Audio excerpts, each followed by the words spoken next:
El camino del reino. Chaclacayo, Lima, Perú, jueves 11 de agosto del 2021. Las lecturas están tomadas de Josué, capítulo 3, versículos del 7 al 10, verso 11 y versículos 13 al 17, el Salmo 114, 113 entre paréntesis, versículos del 1 al 6, Mateo 18, versículos del 21 hasta el capítulo 19, verso 1. El tema de hoy, perdonar 70 veces y más. Hoy día sí que no podemos dejar de evaluarnos en nuestra capacidad de perdonar. Pero antes de hacerlo, vamos a saborear la primera lectura tomada del libro de Josué, que nos enseña cómo Dios, nuestro Padre, tiene todo planificado hasta el más mínimo detalle. Sus órdenes, aunque son incomprensibles para el entendimiento humano, no lo son para Josué, porque él ya había recibido el espíritu de sabiduría con la imposición de manos de Moisés. Verso 7. Entonces Yahvé dijo a Josué: hoy comenzaré a hacerte famoso delante de Israel y sabrán que estoy contigo, como lo estuve con Moisés. Verso 8. Da esta orden a los sacerdotes que llevan el arca de la alianza. Tan pronto lleguen ustedes a orillas del Jordán, deténganse en el río mismo. A ver, queridos, díganme, ¿qué clase de orden es esta? ¿Que los sacerdotes lleven el arca? Pues claro, la presencia de Dios estaba en esa arca. Era algo sagrado, y nada impuro, no consagrado, podía tocarla. Si no, recuerda lo que le pasó a Usa cuando el arca de la alianza era llevada de Quirino Jearim a Jerusalén por orden del rey David. Los bueyes tropezaron y casi hacen caer el arca. Usa extendió su mano para sostenerla y murió instantáneamente. ¿Por qué? Porque Dios había ordenado que solo los sacerdotes podían tocarla. Segunda Samuel, capítulo 6, versos del 3 al 8. ¿Recuerdas ahora que el reino es un reino de obediencia? A Dios no se le pasa nada. Continuemos, verso 9. Y Josué dijo a los israelitas: acérquense y escuchen las palabras de Yahvé nuestro Dios. ¿Quieren una señal de que Yahvé, el Dios vivo, está en medio de ustedes y que desalojará frente a ustedes? Bueno, ahora quisiera que pongan atención. Verso 11. Miren que el arca de la alianza del Señor de toda la tierra va a atravesar el Jordán delante de ustedes. Fíjense, Yahvé era el guía de Israel y los iba a hacer cruzar el río a pie y sin mojarse. Y Josué continuó, verso 13. En cuanto a los sacerdotes que llevan el arca del Señor de toda la tierra, pongan su pie en las aguas del Jordán. Las aguas que vienen de río arriba se cortarán y se detendrán en una sola masa. ¿Se imaginan lo que iba a suceder? ¡Una maravilla! Dios rompe todas las leyes de la física, de la gravedad, etc., porque Él lo ha creado todo. Por eso, no importa qué obstáculo, río o montaña, si tienes fe en el Altísimo y estás siguiendo su voluntad, Él abrirá un camino para ti, aunque tenga que detener las aguas. Verso 14. Cuando el pueblo salió de su campamento para atravesar el Jordán, los sacerdotes que llevaban el arca de la alianza iban delante. El Jordán corría con mucha agua, desbordando su cauce por ser el tiempo de la cosecha de la cebada. Verso 15. Sin embargo, cuando los que llevaban el arca bajaron al río y sus pies se mojaron en las orillas, verso 16, las aguas que venían de arriba se cortaron. Se detuvieron las aguas, formando como una represa, muy lejos de aquel lugar, junto a Adam, la ciudad vecina de Sartán. Las aguas que bajaban al mar muerto fueron bajando hasta detenerse, y así el pueblo pudo atravesar frente a Jericó. Verso 17. Los sacerdotes que llevaban el arca de la alianza permanecieron en medio del río que quedó seco hasta que todos los israelitas atravesaron el Jordán. ¡Aleluya! Vamos a orar con el Salmo 114, los versículos 1 y 2.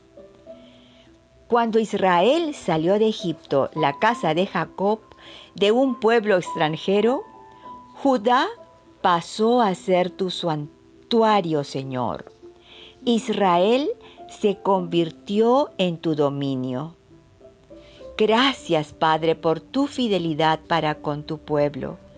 Te rogamos que mires con ese mismo cariño a nuestro amado Perú y que podamos convertirnos en un pueblo fiel y obediente a tu santa voluntad. Amén. Ahora pasamos al Evangelio en Mateo 18. Vamos a meditar los versículos 21 al 31. Verso 21. Entonces Pedro se acercó con esta pregunta: Señor, ¿cuántas veces tengo que perdonar las ofensas de mi hermano? ¿Hasta 7 veces? Verso 22. Jesús le contestó: no te digo 7, sino 77 veces. Bueno, aquí Pedro habla del perdón de las ofensas. En el griego, ofensa es amartía, o sea, pecado. Habla de los pecados cometidos contra Pedro, ¿no? ¿Qué significa esto? Ofensa significa errar el blanco. Cuando alguien te ofende o peca contra ti, es que ha errado el blanco. Entonces, ¿qué es perdonar? Del griego afiemi. Significa primero lanzar, arrojar. ¿Qué cosa? Pues el pecado. Ese pecado de no haber tirado al blanco tu prójimo. La ofensa, la deuda contra ti. Continuando en el diccionario que me regaló el padre Félix, español-griego, segundo, dejar escapar, emitir. Como cuarta acepción tenemos dejar ir, despedir, licenciar. Como quinta acepción tenemos absolver, dejar libre. La séptima es dejar desamarrarse. Y esto es precioso. Esto es en el original griego, en su séptima acepción es dejar desamarrarse. Y cuando nosotros estamos desamarrados, también desamarramos en el cielo lo que hemos desatado, o sea, la falta del hermano, tal como lo aprendimos ayer, la fórmula de Jesús. Y también significa hacerse a la mar, zarpar. ¿Cómo? Es como cuando te subes a una barca y empiezas a remar alejándote del muelle, de la costa del mar o del muelle de la orilla de un lago, en donde el muelle es lo que te hizo tu hermano, la ofensa, la deuda de tu hermano contra ti. El alejarte remando sin volver la vista atrás para nunca regresar a ese muelle, ese es el acto de perdonar. ¿Y qué significado tiene el número 7? ¿No? Pedro le pregunta, ¿cuántas veces? ¿7 veces? El número 7 es aquello que es o llegará a ser perfecto y pleno, algo terminado y completo. Por ejemplo, Dios descansó al séptimo día, porque había terminado su obra de creación. Génesis 2:2. O sea, en la Biblia este número 7 se usa más de 700 veces. Ahora podemos comprender que Jesús nos quiere enseñar el perdón perfecto de las ofensas o pecados de nuestro prójimo contra nosotros. Jesús añade en el verso 23, aprendan algo sobre el reino de los cielos. Y aquí me tengo que detener para recordarles que el reino es un reino para los que son como niños. Solo a los niños se les puede enseñar a obedecer, aplicarles la disciplina, que aprendan a ser compasivos. Pero hoy Jesús nos va a enseñar que el reino es también un ajuste de cuentas. El reino también es pagar la deuda. Así que con esto en mente continuemos. Un rey había decidido arreglar cuentas con sus empleados, verso 24, y para empezar le trajeron a uno que le debía 10,000 monedas de oro, es decir, talentos. Oh mi Dios, esta es una cantidad increíble. Mira, 666 talentos, o sea, las monedas de oro mencionadas arriba, equivalían a 28 toneladas de oro. Y el hombre le debía 10,000 talentos. Era una cantidad escandalosa de su peso en oro. Jesús nos trata de enseñar que este hombre deudor tenía una deuda increíble, imposible de pagar, como la de nosotros con Yahvé Dios. La deuda que solo Cristo pudo pagarla en nuestro lugar, muriendo en la cruz. Por si acaso, el talento era en Israel la unidad de mayor valor monetario. Más que todo, el talento se medía en su peso. Continuemos. Verso 25. Como el hombre no tenía con qué pagar, el rey ordenó que fuera vendido como esclavo, junto con su mujer, sus hijos y todo cuanto poseía, para así recobrar algo.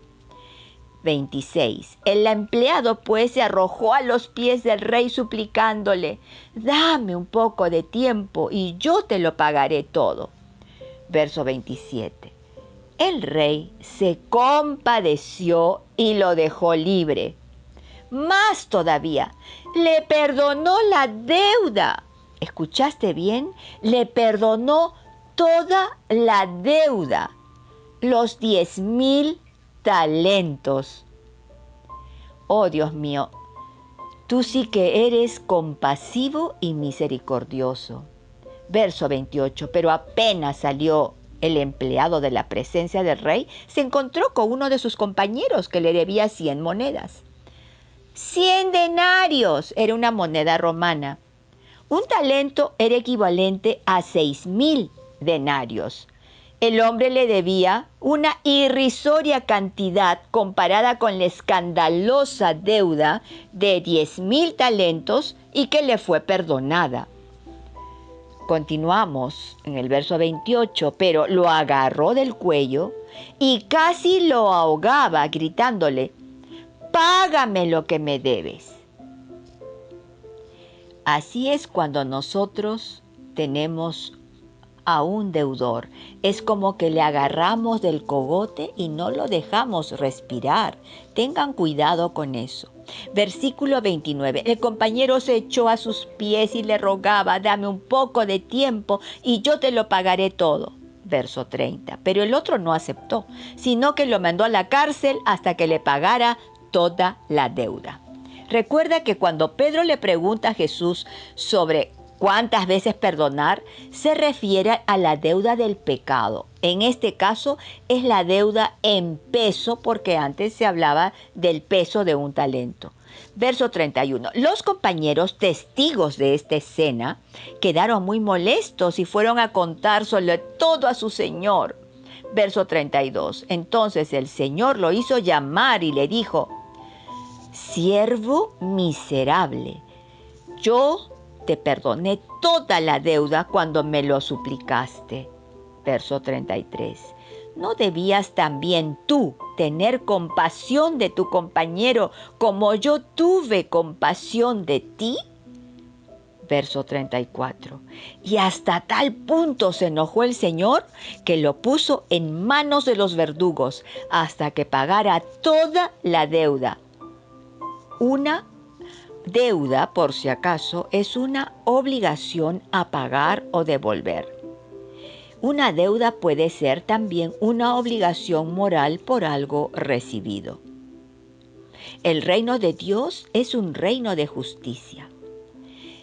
Aquí tratemos de pensar en el peso de la deuda. Cuando no perdonamos, el peso de la deuda recae sobre nosotros y sobre nuestra familia este peso. El rey, recuerda, quería vender a la esposa e hijos del deudor. Al no perdonar tú una ofensa, un pecado cometido contra ti, Dios permite que entres tú y tu familia a una cárcel invisible en la que vivirás fuera del reino, fuera de la tierra prometida, hasta que decidas perdonar. Verso 35. Y Jesús añadió, lo mismo hará mi Padre Celestial con ustedes, a no ser que cada uno perdone de corazón a su hermano. ¡Wow! Si aún recuerdas en este momento algo que no hayas perdonado aún, o que lo recuerdes hasta este momento, es ofensa, ese pecado que cometieron contra ti, aprovecha ahora y perdona. Que el Señor les bendiga. Blanca Foster, Ministerio Yo Amo la Biblia.